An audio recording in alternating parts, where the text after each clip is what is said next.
How can you transition to becoming a full-time entrepreneur?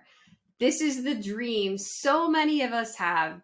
We want to say adios to that job, that job that's just hanging over us with the boss we don't like and the work we don't enjoy and the bad conditions and the weird policies.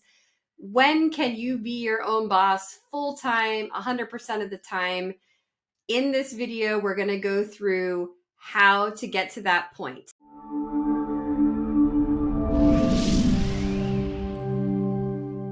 Hi, I'm Dr. Annie DePasquale. I'm the owner of Collaborating Docs. We help nurse practitioners find excellent collaborating physicians. Today is all about how to transition to being a full-time entrepreneur, which is a huge dream of so many of us, including myself. So I like the way this is laid out on the screen, the division of time for an emerging entrepreneur. So the pink part is the time you'll be spending at your day job. The green part is the time spent on your business. Now, starting out, we are over here on the far left. We are spending all of our time, 100%, on our day job. And we gradually decrease it because we start to work nights and weekends on our entrepreneurial venture. And then at some point it's half and half. Maybe we go part-time at work and part-time on our entrepreneurial endeavor. And then as time goes on with success of the business, you're spending more and more time on business. And eventually you get to the promised land where you can quit your day job. So let's break it down a little bit more in depth. So this very starting point is when you're still working your day job. I do not recommend quitting your day job until you're making enough to support yourself and your family. So this is the hard part. This is the grit. This is the determination. This is digging down deep. So I can tell you from my own experience, having started many companies, this is the part where I'm staying up till 2 a.m. This is the part where I'm working Saturday nights and Sunday nights. This is the part where it's not a whole lot of fun, but it is necessary to move forward on this graph. So as you get maybe a third of the way, you're definitely putting in time in those evenings, those weekends, days off from work. You could even use your vacation time, which is a little bit sad but true, to put into your business.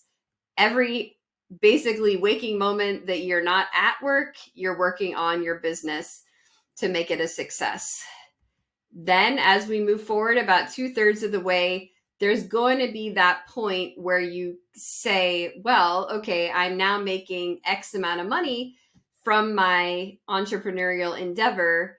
I can cut back at work because I don't rely on that money as much. So you're sort of keeping an eye on it. You definitely want to keep in mind how much notice you need to give your employer. So if you're in a contract that needs 3 months, you might want to do some forecasting. You don't want to wait till you're good to go and then realize you have to wait 3 more months. So as you move along, you will finally get to that day where you can give your notice and you'll be full-time at home or wherever if you're doing telemedicine, wherever you're working from. And this is the happiest moment probably, and one of the main reasons you said about doing this. So it's very, very tempting to cut back early, but you really just need to be smart about it until your finances are in a good place to be able to do that. Don't even tempt yourself. It's too much pressure to quit a job and say, oh, well, I know I'll make it work. That'll make me make it work. That's a lot of risk. I'm pretty risk tolerant, but I would never, ever go to that extreme. So as a little anecdote, my own story, especially with Collaborating Docs, I started it when I was working full-time clinical work as well, and had this idea, wanted to put it into, reality.